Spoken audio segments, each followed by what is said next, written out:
देवर्षि नारद अपने पूर्व जन्मों की कथा सुना करके बादरायण वेदव्यास के अंतर हृदय में आशा का संचार करते हैं। चलते चलते उन महात्माओं ने हमें मंत्र प्रदान किया। जीवन में कभी संत का संग प्राप्त हो तो जब वे बिछुड़ने लगे तो निश्चय ही मंत्र ग्रहण कर लेना चाहिए और आचार्य के प्रति, गुरु के प्रति भगवत बुद्धि से उनका स्मरण भजन चिंतन करना चाहिए। आचार्य माम विजानीयात, भगवान स्वतः कह रहे हैं आचार्य को, गुरु को मेरे समान समझना। नावमन्येत करहिचित, कभी भी किसी भी परिस्थिति में उनका अवमानना नहीं करना। नमर्त्य बुद्ध्या सूयेत, निश्चय ही शरीर से भले भी मरण धर्मा है लेकिन मृत्य बुद्धि मत करना। मृत्य बुद्धि करके मरण धर्मा मानकर असूया मत करना। क्यों? सर्वदेवमयो गुरु,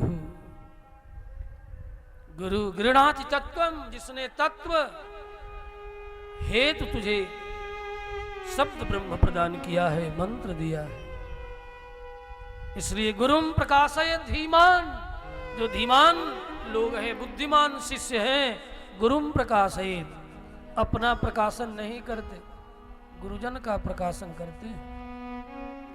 उनकी जस कीर्ति को अग्रसर करने में निरंतर लगे रहते हैं। गुरुम प्रकाशयेत मंत्रम चाथ प्रगोपयेत, और जो शब्द मंत्र प्राप्त हुआ है, जो वेद मंत्र प्राप्त हुआ है, शब्द ब्रह्म जो प्राप्त हुआ है, उसे फल ही तब ही जब करिय दुराऊ, उसे छिपाता है, छिपा के रखता है हृदय धन के समान, तभी वह फलवान होता है। गुरुम प्रकाशयेत धीमान मंत्रम चाथ प्रगोपयेत, मंत्र को छिपावे। यदि ऐसा नहीं करेगा तो धर्मशास्त्र कहते हैं अप्रकाश, गुरु के जस कीर्ति का अप्रकाश नहीं करता, अपना ही गीत गाता है, गीत गाता चल मुसाफिर।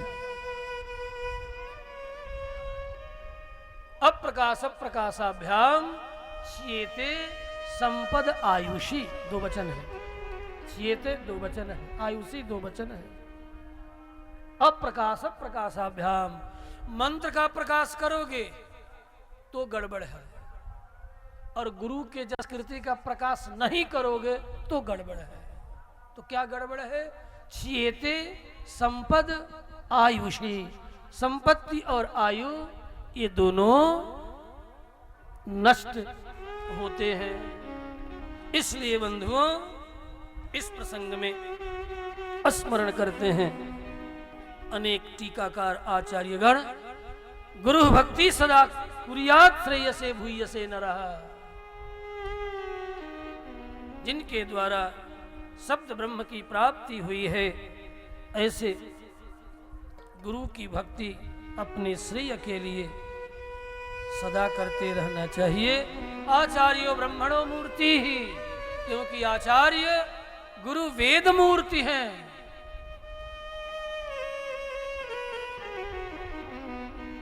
वेद मूर्ति तब सिद्धम सत्संप्रदाय स्त्रिय धियमनघम श्रोत्रियम ब्रह्मनिष्ठम। किसी गुरु के स्वयंभू न बन बैठे हो कि आओ मैं गुरु हूं, आ जाओ आ जाओ, आओ, न पढ़े न लिखे बन गए गुरु। ऐसे गुरु की महिमा थोड़ी कही गई है। सिद्धम सत्संप्रदाय स्थिर धियमनघम श्रोत्रियम ब्रह्मनिष्ठम। किसी गुरु के चरण में बैठ करके पहले से वे गुरु वेदादि शास्त्रों का अध्ययन किए हो अपने शाखा सूत्र के अनुसार, माध्यन्दिन शाखा के हैं उत्तर भारतीय, तो कम से कम 40 अध्याय माध्यन्दिन शाखा का पढ़े, और उसका उपनिषद जो उपनिषद अर्थ है ईशावास्य उपनिषद, जिसमें कम ब्रह्म कह करके जिसकी पूर्णाहुति हो रही है, का से भी ब्रह्म, खा से भी ब्रह्म, ईशावास्यमिदं सर्वम यत्किंचित जगत्याम जगत। इस जगत में जो कुछ भी तुम देखते हो वत्स, यत्किंचित जगत्याम अस्मिन् जगति यत्किंचित दृश्यते तद ब्रह्म, ब्रह्म रूप है, परमात्मा रूप है। ऐसी शिक्षा प्राप्त किए हो किसी सिद्ध संप्रदाय के आचार्य के, गुरु के चरण में बैठ करके स्वतः, ये नहीं कि बस अपने ही मनमुखी बन बैठे। आज आचार्य फलना, कल अपने आप को घोषित कर दिया भगवान। आचार्य से संतोष नहीं हुआ तो भगवान घोषित कर दिए कि हम ही भगवान हैं। स्वयंभू भगवान बन बैठे।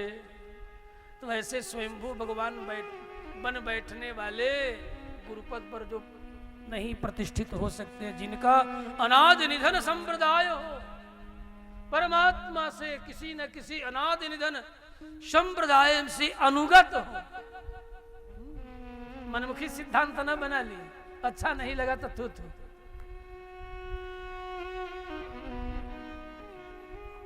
इसलिए पूर्वाचार्य निवेदन करते हैं, सिद्धम सत्संप्रदाय स्थिरधियमनघम श्रोत्रियम ब्रह्मनिष्ठम। श्रोत्रिय हो, श्रुति को गुरुमुख से सुने हो, वेदनिष्ठ हो और सत्वस्थ हो। रजोगुण और तमोगुण का दबा करके रजस्तमश्चाभिभूय सत्वम भवति भारत। रजोगुणी पदार्थों का सेवन न करते हो, तमोगुणी अन्नादि जलादि निमित्त आश्रय स्वरूप नाम दुष्ट पदार्थों का सेवन न करते हो। 4 प्रकार का अन्न दोष मुख्य अपने श्री भाष्य में भगवत्पाद रामानुजाचार्य आज्ञा करते हैं। निमित्त दुष्ट, स्वरूप दुष्ट, नाम दुष्ट, आश्रय दुष्ट। भारी दुराचारी पापाचारी है। जन्म लिया है ब्राह्मण कुल में, पापाचारी दैत्य का, राक्षस का काम करता है, उसका अन्नादि मत स्वीकार करना। समझ गए कि नहीं? आश्रय दुष्ट, निमित्त दुष्ट, किसी और के लिए रखा है कि आएंगे फला तो उनके लिए और तब तक किसी और को दे देने का स्वभाव,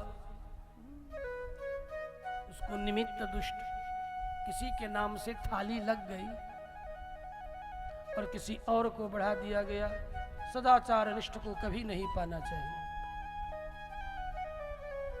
जिस रसोई में अपने से कनिष्ठ भोजन कर चुका हो, उस रसोई का भोजन पुनः आचार्य को नहीं पाना चाहिए, है ना? समझ गए? ये सब घर में कानून था। पहले घर में रसोई बनती तो पहले घर के वृद्ध ज्येष्ठ को, उसके बाद बालक को। इसलिए बालक और वृद्ध का पहला स्थान है, तब अन्न दुष्ट नहीं होता। इसलिए निमित्त दुष्ट से भी बचना, नहीं तो बुद्धि में रजोगुण का जन्म होगा। केवल निकाल करके किसी और को कहा कि झूठा तो नहीं है, ठीक है, निकल गया, तो वह रजोगुण और तमोगुण से युक्त हो गया। तो निमित्त दुष्ट किसी और के लिए आया और किसी और को खिला दिया, थाली निकल गई तो दोष लग गया। स्वरूप दुष्ट, जिसे देखने से ही लगे कि अरे लाल लाली तो रक्त जैसा है, जैसे कि चुकंदर, जैसे कि लाल लाल, काटो तो लाल लाल है। जिसे देखने से ही कुछ और का स्मरण हो, जैसे गृंजनम, गाजर, कुछ और का स्मरण हो, ये सब। लेकिन आजकल देखता हूं कि गाजर का हलवा खूब चल रहा है, सुना हूं कि बड़े बड़े तीर्थों में भी चल रहा है, तो ठीक है, लेकिन निषिद्ध है, स्वरूप दुष्ट है। लसुनम प्लांडुम लसुनम चैव, वो तो है ही तमोगुणी। तमः प्रधान है। इसके अतिरिक्त भी जैसे गोजी हुआ नाम दुष्ट, ये स्वरूप दुष्ट हो, नाम दुष्ट। गोजी हुआ गोभी, लोक भाषा में जिसे गोभी कहते हो उसका नाम है गोजी हुआ। वैसे भी औषधि शास्त्र में भी वादी है, बात बढ़ाने वाला है? गोजी हुआ। लेकिन आजकल और तमोगुण भी बढ़ाता है आजकल। गोजी हुआ नाम दुष्ट है, नाम ही जिसका दुष्ट है, जिसका नाम लेते ही गाय के जिह्वा का स्मरण हो रहा है। फूल गोभी, माई लोग सुना हो, माई लोग फूल गोभी, वो नाम दुष्ट है। एगो तो खैला में पेट अफरे लागे, ऊपर है, हाँ ऊपर डकारावे लगे। इस प्रकार चार तरह का ये जो खाद्य है, इससे रहित स्वरूप आश्रय नाम निमित्त दुष्टात अन्नात काय शुद्धि विवेक। हमारे यहाँ विवेक का लक्षण स्पष्ट करके किया गया है कि विवेक किसे कहते हैं। सीधे नीर क्षीर विवेक आजकल प्रसिद्ध हो गया। नीर क्षीर विवेक, विवेक क्या है? इस चार प्रकार से दुष्ट अन्न का जो त्याग करता है उसी का नाम है विवेक। ये परिभाषा भगवत पाद रामानुजाचार्य अपने श्री भाष्य में अभिहित करते हैं। श्री रामभद्र भगवान की जय, श्री कृष्णचंद्र भगवान की जय। तो आचार्यो ब्रह्मणो मूर्ति ऐसा संप्रदाय निष्ठ हो, वेद निष्ठ हो। लेकिन अब तो पूरे देश में बड़ी विडंबना आरंभ हो चुकी है, बड़ी भारी विडंबना आरंभ हो चुकी है। सामान्य विडंबना आरंभ नहीं हुई। अब तो व्यासपीठ पर अर्धक्षौरी पतत्यध अर्धक्षौर करके और अनुष्ठानात्मक भागवत पीठा प्रवचन करें, ठीक है, चलेगा, 2 दिन 4 दिन चलेगा। अर्धक्षौरी पतत्यध अर्धक्षौर करा करके और खूब लक लक लक लक जो है मेकअप इन पार्लर, ब्यूटी पार्लर, साथ में सूटकेस भी चल रहा है और एक ब्यूटिशियन भी चल रहा है। हाय हाय हाय हाय हाय, छी छी छी छी छी छी छी छी। धर्म की रक्षा होगी इससे? रोज नित्य सेविंग पर सेविंग, धर्म की रक्षा होगी? अनुष्ठान में वक्ता क्षौर प्रकर्तव्यम, वक्ता को पूर्वाह्न में पूर्व द्यू में ही क्षौर करा लेना चाहिए, है कि नहीं? ठीक, और लोग चलेंगे, लेकिन वक्ता कम से कम धर्म के मंच पर बैठे हो और रोज रोज सेविंग नचनिया की तरह, बजनिया की तरह। कहने दो, हमें भी कुछ भूल होगी तो कहना, कहने दो। श्री रामभद्र भगवान की जय हो।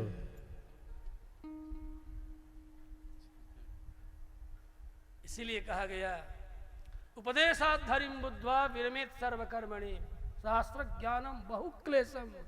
शास्त्र ज्ञान को करना एक तो बहुत क्लेशजन्य है, यदि कर लिया तो बहुत क्लेश होगा।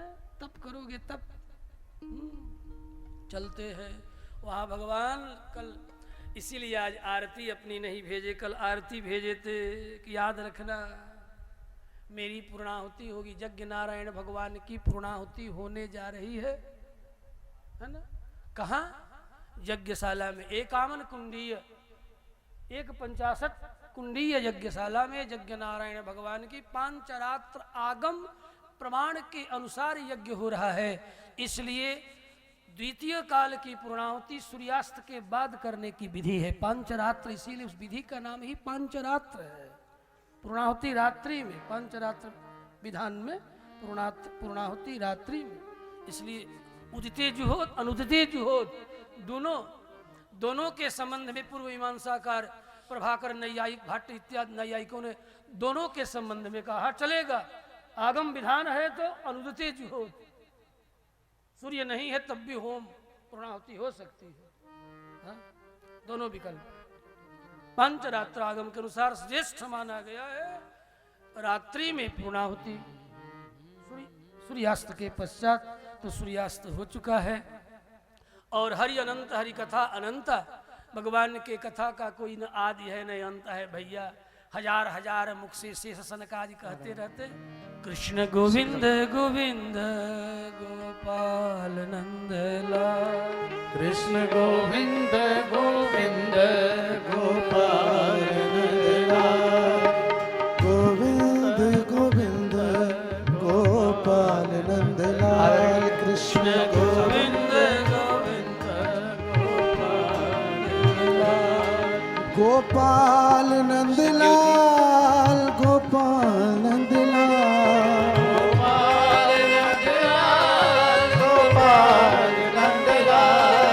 गोपाल नंद लाल है गोपाल नंद लाल, गोपाल नंद लाल, गोपाल नंद लाल, कृष्ण गोविंद गोविंद गोपाल नंद लाल, कृष्ण गोविंद गोविंद गोपाल नंद लाल।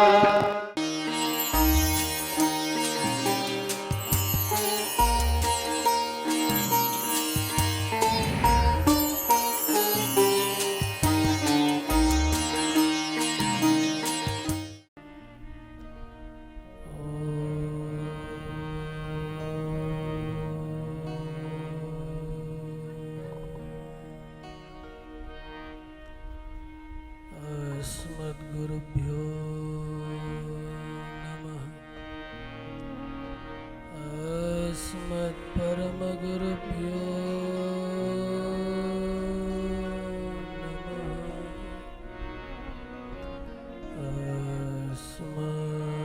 अस्मत्सर्वगुरुभ्यो नमः।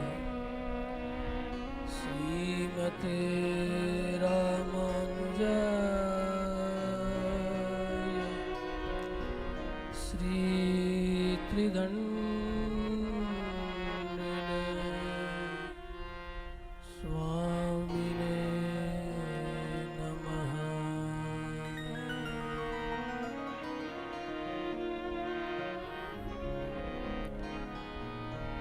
लक्ष्मी नेत्रोत्पलश्रीः सतत परिचयात् ईश संवर्धमानो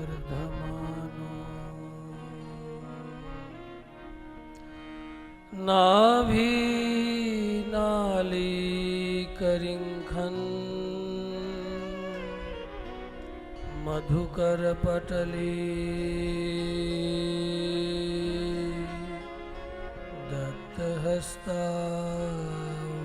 दत्तहस्तावलम्बः अस्माकं सम्पदोगान् अविरलतुलसी दाम संजात भूमा कालिंदी कांतिहारी कलयतु बपुषः कालिमा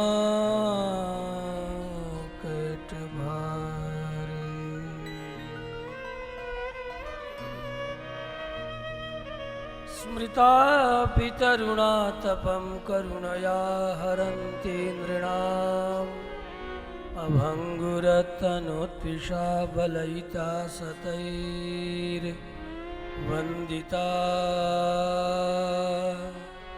कालिन्दगिरिनन्दिनी तटसुरद्रुमालम्बिनी मदीयमतिचुम्बिनी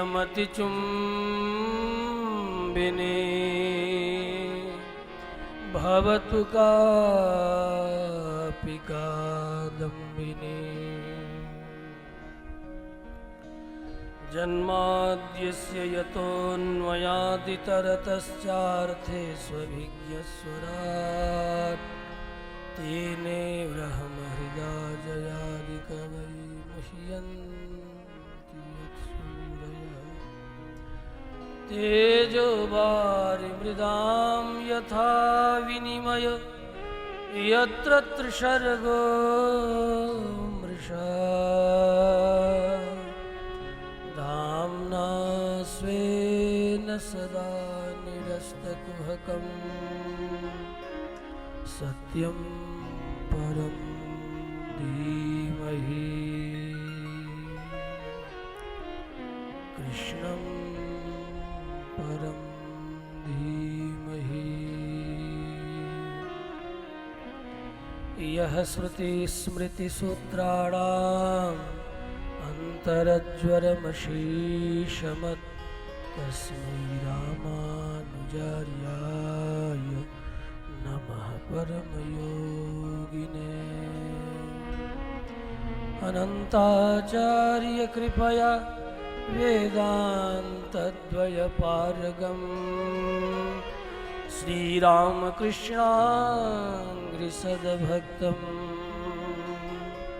विश्वगार्यं गुरुं भजे। श्री कृष्ण केशव चंद्र भगवान की श्रीमद्भागवत भगवान की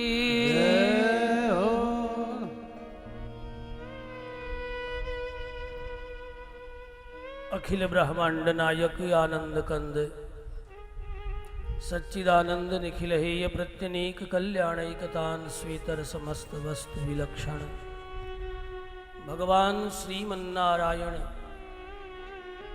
की परिपूर्णतम अवतार कालिंद कुल केली कर्ण पटियान सर्वतो ज्यायान महतो भैयान भगवान श्री कृष्णचंद्र की वांग्मयी मूर्ति का सानिध्य लक्ष्मी नारायण चातुर्मास व्रतानुष्ठान का परिपाक महायज्ञ हम सब इन्हीं के चिन्मय आनंदमय विग्रह के सानिध्य में समुपस्थित है।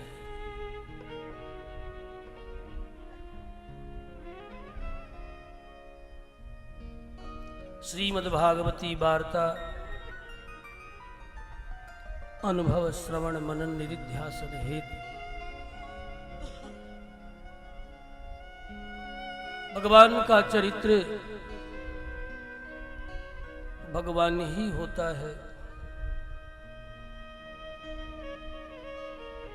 चरित्र के द्वारा ही व्यक्ति का बोध होता है। इसलिए ही श्रीमद्भागवती वार्ता को भगवान श्री कृष्ण का साक्षात स्वरूप कहा गया है।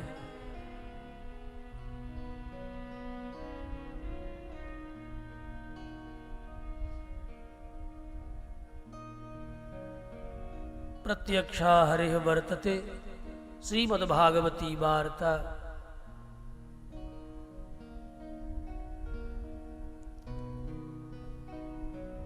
बादरायण वेदव्यास ने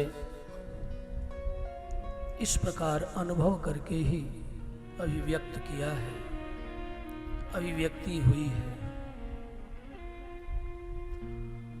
आज तृतीय सत्र आरंभ हो रहा है।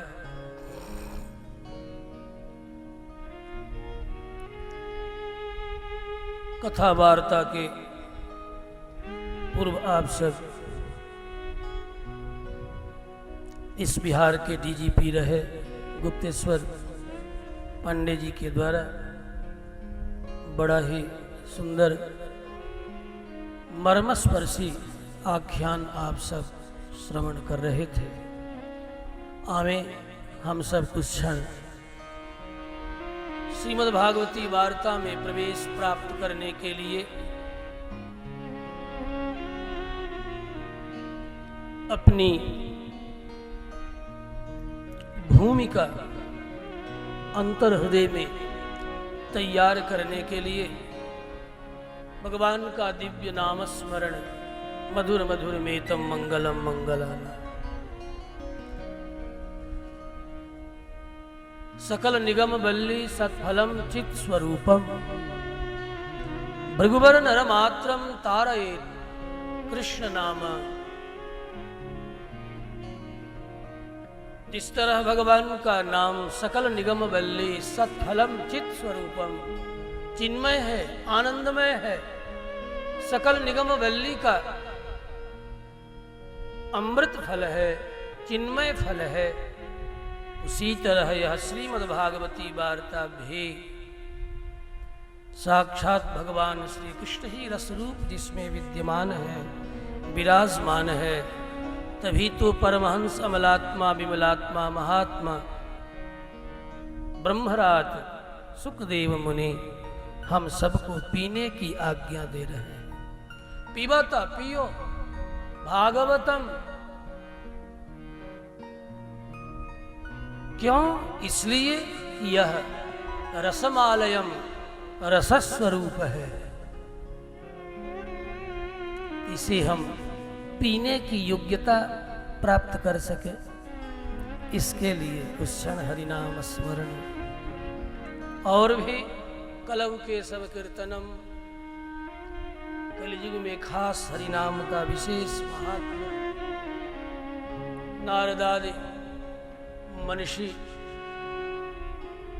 अपने श्रीमुख से स्वतः अभिव्यक्त करते हैं, नामई व नामई, नाम ही मेरा जीवन है। कलऊ नास्तेव नास्तेव गति ही अन्यथा, अन्य प्रकार से गति नहीं है। एतदर्थ भी और भी अनेक हेतु से। और यहाँ प्रत्यक्ष हम इस वार्ता का पान कर सके, ऐसा मेरा मन मानस जो संकल्प और विकल्पों में उलझा हुआ है, यही तो मन है। जब तक संकल्प होता रहे जाऊं कि न जाऊं, तब तक ये मन संशयों में उलझाया रहता है। इसीलिए मन को कहा संकल्प विकल्पात्मको मन। जब ही निर्णय हो गया चलना ही है, आज तो अवश्य कथा में चलूं, अवश्य चलूंगा, जाऊंगा, इसी का नाम है बुद्धि, निश्चयात्मिका बुद्धि। निर्णय हो जाए आज तो अवश्य चलना है, स्वामी जी की आज्ञा हो गई है। हमने कहा पांडे जी से आइए,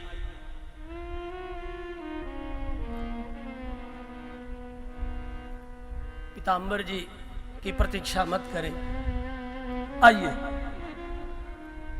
आपका मैसेज आया 2 बजे ठीक, और आप ठीक 2 बजे उपस्थित हुए। एतदर्थ आपके प्रति भी हृदय से आभार, धन्यवाद भी, साधुवाद भी।